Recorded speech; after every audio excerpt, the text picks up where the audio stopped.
Bon, on va retrouver Hélène qui a été se promener là encore du côté du Pays Basque Oui, avec un animal vraiment emblématique. Hein. Et un animal qui va te plaire, je le sais, Diane. Nous partons dans l'arrière-pays bayonnais, à Hasparren plus exactement, et nous allons à la rencontre du potioc. Ah, le potioc, ce petit cheval.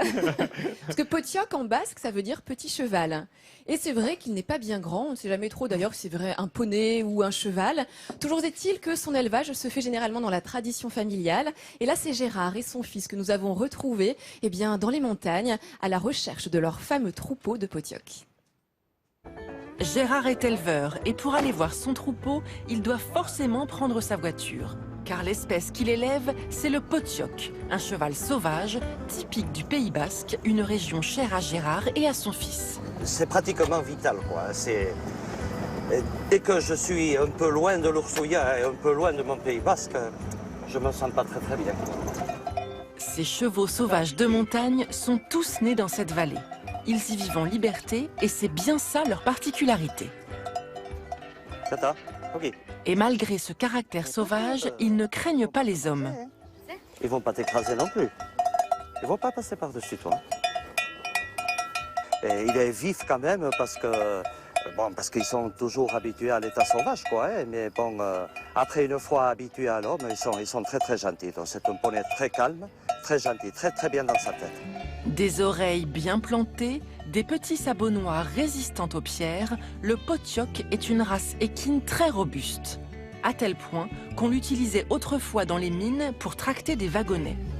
Totalement adaptée à son milieu, cette espèce a pour principale caractéristique sa taille si singulière. C'est un poney qui fait au garrot entre 1,25 et 1,28, vraiment ceux qui sont de montagne, quoi. Après, vous avez des potiocs qui sont qu'on appelle de prairie, qui grandissent un peu plus et qui peuvent atteindre jusqu'à 1,35 m, 1,38 m, voire 1,40 m. Conserver cette race pour les habitants de la région, c'est une question de terroir. Et Adrien a déjà à cœur de faire perdurer la tradition pour le plus grand bonheur de son père.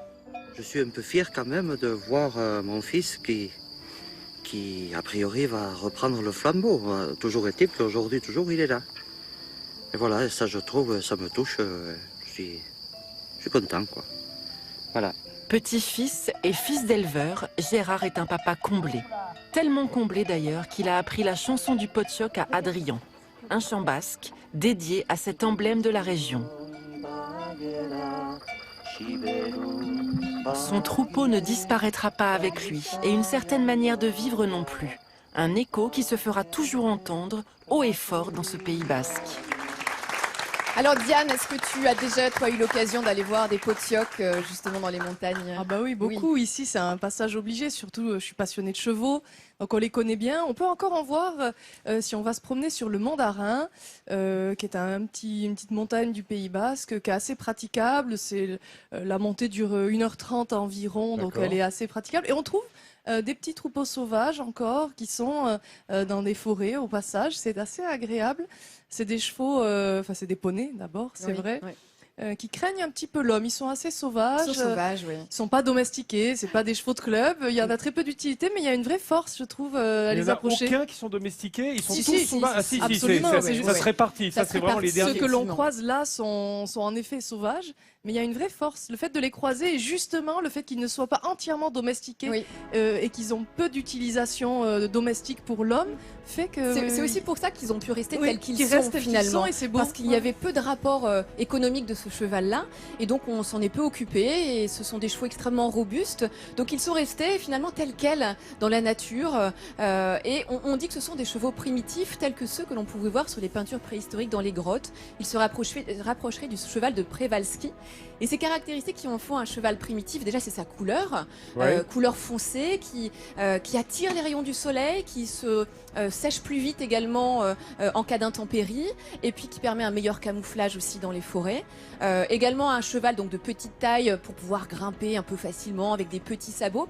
Et puis son encolure qui peut augmenter de taille, de 50% de sa taille, de façon à pouvoir accumuler un peu des graisses en réserve. Et une autre particularité aussi qu'ils ont, Diane, c'est qu'ils ont beaucoup de moustaches, parce que comme ce sont des chevaux qui peuvent, qui se nourrissent un petit peu de tout ce qu'ils trouvent, et bien les moustaches, elles les protègent des épineux quand ils vont aller. C'est pour ça que je l'ai laissé pousser, moi.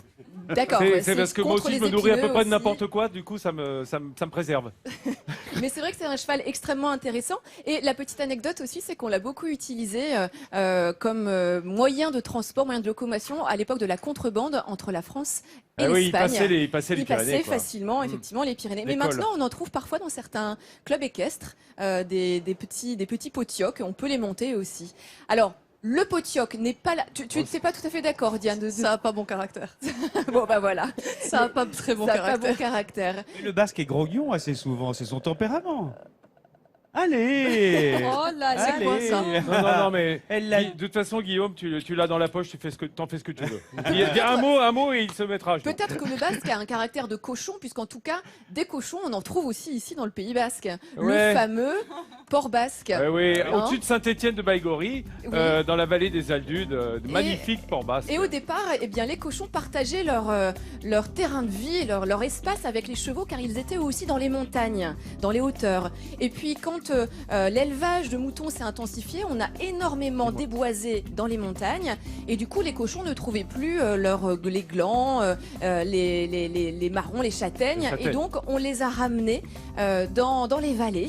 Et aujourd'hui, eh bien, grâce à un éleveur que l'on connaît très bien dans Midi en France, Pierre Otaïza, c'est Le une Pierrot. race qui avait failli disparaître. Et aujourd'hui, eh bien, on compte 250 truies, aujourd'hui, truies reproductrices, qui permettent justement de faire perdurer cette race et puis de voir ces petits cochons courir, car ce sont vraiment des cochons qui sont élevés dans de bonnes conditions, Oui, contrairement à... et qui n'ont rien à aux cochons envier à en leurs batterie. cousins ibériques de l'autre côté des Pyrénées en matière de qualité. Hein. Et Oui. c'est chez nous. Voilà, on est bien content que ce soit le port basque. Merci Hélène pour le potioc et le port. Cette petite digression sur le port basque, hein, c'est toujours sympa de le glisser au passage.